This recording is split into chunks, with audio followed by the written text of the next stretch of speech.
জীবন তো আর টকশয় চলে না, জ্ঞানের কথা গুণী বলে নিজের বেলায় না।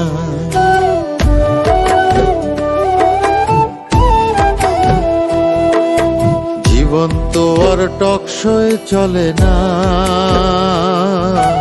জ্ঞানের কথা গুণী বলে নিজের বেলায় না। আরে পরের বেলায় বুদ্ধিজীবী নিজের বেলায় বোঝে না, পরের বেলায় বুদ্ধিজীবী নিজের বেলায় বোঝে না।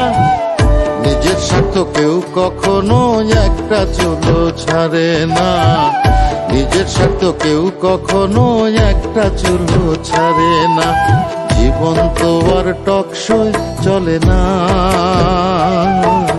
জ্ঞানের কথা গুণী বলে নিজের বেলায় না।